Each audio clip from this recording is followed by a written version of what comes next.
Warren Buffett के partner Charlie Munger, जो दुनिया के सबसे बुद्धिमान इन्वेस्टर में से एक थे, उन्होंने एक बार एक बहुत ही अजीब बात कही थी। उन्होंने कहा, the first $1,000 is a bitch, but you got to do it. Hindi में इसका मतलब थोड़ा हार्श है। पहला 1 लाख या 25 लाख रुपए कमाना नर्क जैसा है। ये सबसे मुश्किल काम है, लेकिन चाहे तुम्हें कुछ भी करना पड़े, पैदल चलो, कूपन यूज करो, भूखे रहो, पर वो पहले 10 से 20 लाख रुपए जमा कर लो। लेकिन क्यों? आखिर ऐसा क्या जादू है इस पहले माइलस्टोन में? क्यों हम में से 90% लोग अपनी पूरी जिंदगी पहले 5 से 10 लाख की सेविंग्स तक पहुंचने में ही निकाल देते हैं और कभी अमीर नहीं बन पाते? आज हम मैथमेटिक्स और साइकोलॉजी का यूज करके प्रूव करेंगे कि क्यों आपकी फाइनेंशियल लाइफ की सबसे बड़ी जंग 0 से 10 लाख की है और कैसे 10 लाख के बाद पैसा आपके लिए गुलाम की तरह काम करने लगता है।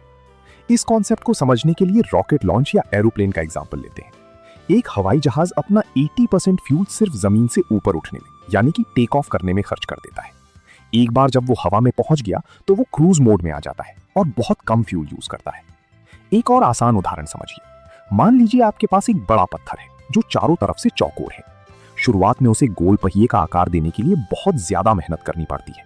उसे बार बार तराशना पड़ता है, काटना पड़ता है और उसका आकार बदलना पड़ता है। लेकिन जैसे ही वो पत्थर एक गोल पहिए का रूप ले लेता है, उसके बाद उसे चलाना बहुत आसान हो जाता है। अब पहले की तुलना में कम मेहनत लगती है और ज्यादा काम होता है। वेल्थ क्रिएशन भी बिल्कुल ऐसा ही है। जब आप जीरो पर होते हैं तो ग्रेविटी यानी आपके खर्चे, इन्फ्लेशन, कम सैलरी आपको नीचे खींचती है। प्रॉब्लम यह है कि शुरुआत में कंपाउंडिंग काम नहीं कर रहा होता। मान लीजिए आपने बड़ी मुश्किल से 1 लाख रुपए सेविंग किया। अगर मार्केट 20%, जो कि बहुत ज्यादा है, रिटर्न दे भी दे तो आपको साल का कितना मिलेगा? 20,000 रुपए। 20,000 से आपकी लाइफ में कोई फर्क नहीं पड़ेगा। आपको लगेगा यार इतनी मेहनत की, पार्टी नहीं की, नए जूते नहीं लिए और बदले में क्या मिला? सिर्फ 20,000। यही वो पॉइंट है जहां लोग गिव अप कर देते हैं। उन्हें लगता है सेविंग यूजलेस है और वो वापस खर्च करना शुरू कर देते हैं।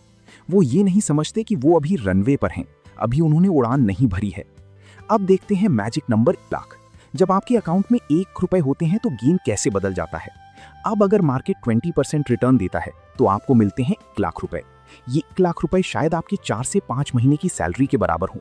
इसका मतलब आपने बिना काम किए, बिना ऑफिस गए 4 से 5 महीने की सैलरी कमा ली। यहां से शुरू होता है स्नोबॉल इफेक्ट। चलिए कैलकुलेशन देखते हैं।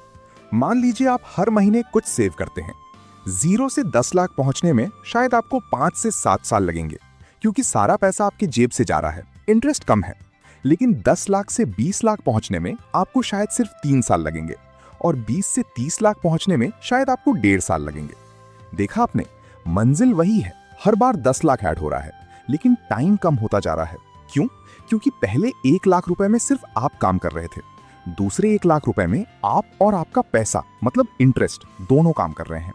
इसीलिए चार्ली मंगर कहते हैं कि पहला 10 लाख सबसे मुश्किल है, क्योंकि वहां आप अकेले लड़ रहे हो।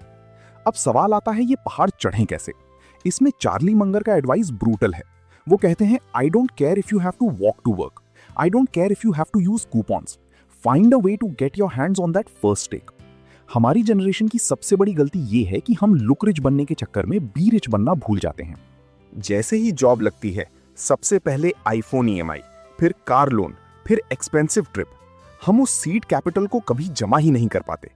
अगर आपको फाइनेंशियल फ्रीडम चाहिए तो आपको अपने लाइफ के 3 से 5 साल गरीब बनकर रहना होगा, भले ही आपकी सैलरी अच्छी हो। ये सुनने में बुरा लगता है, लेकिन मैथ यही कहता है। जब तक आपके पास इन्वेस्टमेंट में 10 से 15 लाख नहीं है, आप लग्जरी अफोर्ड नहीं कर सकते। सक्सेस की कोई ईएमआई नहीं होती, उसका डाउन पेमेंट देना पड़ता है और वो करेंसी है सैक्रिफाइस करना। लेकिन दोस्तों, पिक्चर का एंड बहुत खूबसूरत है। जिस दिन आपने ये पहला पड़ाव 10 से 15 लाख रुपए क्रॉस कर लिया, आपको एक अलग लेवल का कॉन्फिडेंस आएगा। आपका पैसा कंपाउंड होकर इतना तेज भागेगा कि एक दिन ऐसा आएगा जब आपकी इन्वेस्टमेंट की रिटर्न आपकी जॉब की सैलरी से ज्यादा होगी। उसी दिन को कहते हैं फाइनेंशियल फ्रीडम। अगर आपको ये कॉन्सेप्ट समझ में आया तो वीडियो को लाइक करना और चैनल को सब्सक्राइब करना।